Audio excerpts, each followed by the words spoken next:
one, but I brought the laptop delivery. I want to read something. Good morning, ladies and gentlemen. Good morning. I thank you so much for giving me this opportunity to present this morning.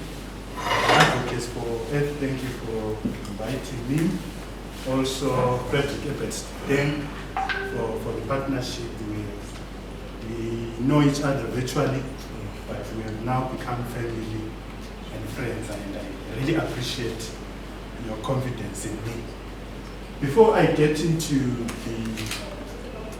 the gist of the matter, or the jiggies of the matter, I will just to lighten up a bit, I will just give you two lies. Okay. The first one is, it will be based on environmental issues, of course. It is said of a lady who decided to go fishing using the husband's boat. So she took all the equipment for fishing, what you call the paraphernalia for fishing.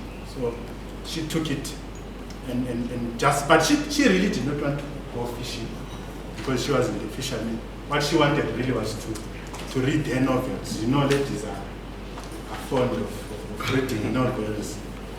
You know, learning Mills and Booms, that kind of stuff. So she went to do reading there. And then, in the process of her reading, she collided with the guys from Zimbabwe.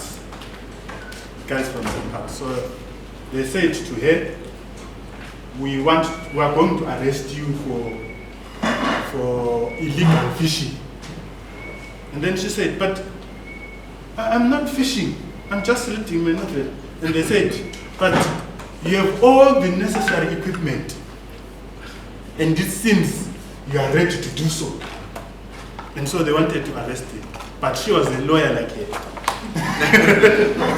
And then he said, if you dare touch me, I'm going to press charges for sexual harassment. And then they said, but we haven't touched you. But he said, you have all the necessary equipment, and it seems you're about to do so. So equipment is key. And then the last one. The last one is when a hunter went to his usual hunting trip, but at this particular day he forgot to get his gun. He used to hunt using a gun. So instead of getting a gun, he got a knob carrier. You know, into what? He got a knob carrier instead of a gun. So along the way, he met a lion. Okay. And as I'm narrating this story, remember it's an old man who went to a doctor. A 90-year-old man who went to the doctor and said to the doctor, he was excited, the 90-year-old man was excited that I impregnated a 21-year-old. And the old man was excited. So the doctor was narrating the story of the hunter to the old man. He said, so this hunter forgot to get his gun, but instead of the gun, got a knob carrier. And along the way, he met a lion. But what did the old man do when he saw the lion?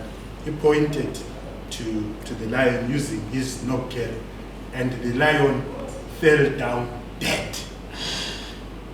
And then the old man said, no, impossible. Someone must have shot from the other side. The doctor said, exactly. Get the sense.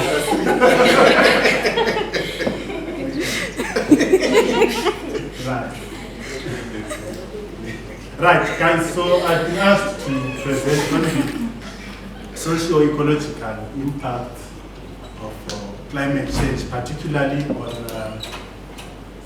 on flora and fauna. Because one of the things that I've observed, maybe as an introduction to what I want to say, is you will notice that in rural areas, they have limited understanding of the impacts of climate change. I've done quite a number of researches in rural areas, and it's a cause for concern. I don't know how the advocates for Earth and other organizations are going to do it, because I was telling my lawyer friend there that there are some village communities, a great number of them, who believe that climate change is caused by solar panels. You go there, you ask them about climate change, they will tell you that there are a lot of solar panels. So these are generating a lot of heat. That is why we are experiencing what? A lot of heat. And then others are attributing the cause of climate change to neglecting traditional indigenous knowledge systems, neglecting culture, neglecting tradition. And so they are saying the gods are angry.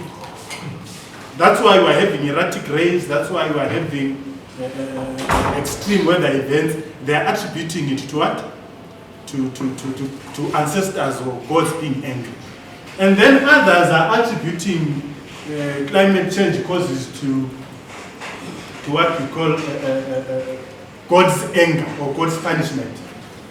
Actually, one of them put it that way. It's not my words. They put it in the way. They say when God is looking at the earth, you know that song. The one on top of the other. So God is what? Is angry as a result. So those explanations then will tell you that in terms of mainstreaming climate change into different programs by government, civil society, there is a lake there. Because as long as you have a wrong understanding, then the prescription is also likely to be wrong. So we have to start from there. Okay? So one of the things that I want to talk about from experience, let me read this one. This is a research that I did. It's not in the slide. I'll go back to the slide.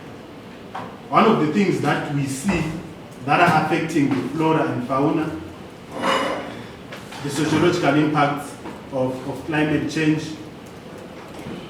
Number one, okay, I'm going to read this one out.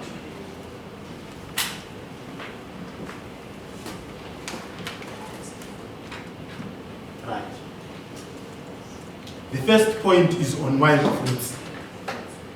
We are seeing a lot of wild fruits, especially in our rural areas, quickly being scarce or disappearing totally.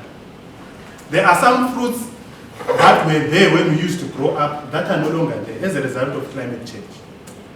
I remember in part of the country, much south, much north, you have a lot of what you call African chewing gum or pawuka. You have a lot of umqobolo, you have a lot of what I don't know, they're like tomatoes. Those yellow ones that are a bit smaller. I don't know how you pronounce it. You have also mkemeswan, what you call mkemeswan, matamba, you know, all those kinds of fruits now, they are becoming scarce. They are no longer as abundant as they used to be. And remember, these fruits were a source of some sort of nutritious fruits, and some of them were also used for trading, and villagers would use that to pay their school fees. Some of them would even build homesteads using by selling those fruit majanje and all those things. So they were a source of livelihood. And because of climate change, we are seeing some loss of revenue, some loss of some nutritious food for the communities that we are dealing with. And I want to read a statement by one of the villagers here as we were doing a research sometime in 2013.